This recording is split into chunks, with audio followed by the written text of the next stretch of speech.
I really am puzzled by the whole thing. There's a lot of different reports coming out. It's kind of a tragic mystery in a way.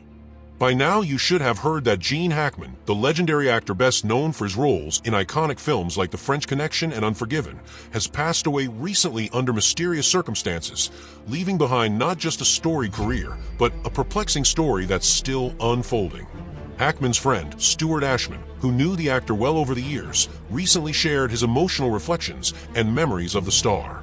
So he was slowing down, and after COVID, he was more reclusive, protecting his immune system and everything else. In Hackman's final years, he had become more hermetic, especially after the onset of the COVID-19 pandemic. The pandemic kept him isolated, and Hackman was described as being essentially homebound in the months leading up to his death. His friends reported that Hackman enjoyed simple routines, such as solving puzzles and doing yoga via Zoom. Despite his age, he had remained physically active for much of his life. He was a former Marine, and even in his senior years, he was dedicated to maintaining his fitness, doing Pilates, and biking when he could. Hackman's death, however, raises more questions than answers. I can't really speculate on what it could have been. Certainly nothing dark there. I think it gets compounded by the fact that it was the two of them and the dog. I don't know beyond that. He and his wife, Betsy Arakawa, were found dead in their Santa Fe estate, but they had been dead for several days before their bodies were discovered. Local authorities have yet to release an official cause of death, adding to the mystery. Friends close to the couple have noted that Hackman had been noticeably slowing down in his last months, but the sudden nature of their deaths, combined with the fact that it was just the two of them and their dog present, has left those who knew him in a state of confusion and sorrow.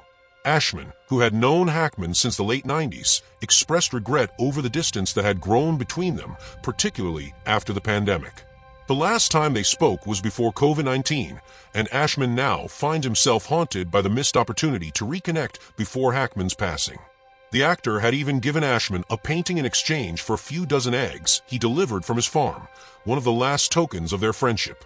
Hackman was also remembered as a generous individual, invested in businesses in Santa Fe, always willing to lend a hand to those he liked. His philanthropy extended far beyond his Hollywood career, reflecting a deep sense of community involvement. He wasn't just a famous actor, but a beloved figure who cherished the simple things in life and cared for those around him. Ashman recalled the actor fondly, sharing how they bonded over everything from Pilates classes to their shared military service, and even discussions about Hackman's time in New York during the making of The French Connection. Another one of Gene Hackman's longtime friend and former business partner, Doug Lanham, said he played golf with Hackman, and while on the course, they'd make bets, something he said Hackman never thought was a good idea. Lanham shared secrets of a man he and a select handful of others were lucky to know, a man he playfully dubbed Captain Hollywood. Lanham says that Hackman was very private, but once trust was established, a different side of him emerged, one that was truly special. He recalls a time when they were sitting and talking about their childhoods, and Hackman opened up about his difficult early years. One of his most haunting memories was the day his father got into his car, waved at him, and slowly drove away. Even as a child, Hackman somehow knew he would never see him again. Lanham also recalled Hackman speaking about his mother, Annalida Elizabeth Hackman, and the tragedy of her passing. In 1962, she died in a fire caused by a lit cigarette after passing out. At that time, Hackman had yet to achieve major success, and he later expressed regret that she never got to see him on the big screen. His breakthrough role in Bonnie and Clyde came 5 years after her death. Lanham says in return, Hackman was deeply empathetic when hearing about his own family history, fully engaged in the conversation, listening with genuine understanding. That told Lanham just how special of a person Hackman really was in real life. As for the current tragic events in Santa Fe involving Hackman and his wife, Sheriff Adon Mendoza has informed the press that the investigation is ongoing and that an autopsy has been conducted.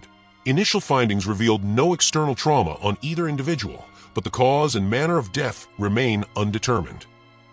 The official autopsy and toxicology results are still pending. Mendoza also noted the absence of surveillance cameras on the property or inside the home, adding another layer of mystery. An expensive home and lifestyle, but no security cameras for protection? That just raises even more questions. The mystery of Gene Hackman's final days adds an eerie layer to the legacy of an actor who defined an era of American cinema. His passing serves as a reminder of how little we truly know about the lives of the stars we admire, and how even the most reclusive among them leave behind a complex web of memories, mysteries, and legacies that will continue to intrigue us. The Anything History Channel will continue to follow the story on Gene Hackman and his wife Betsy Arakawa until we find all of the answers we thirst for pertaining to what actually caused them to no longer be with us. Thanks for watching.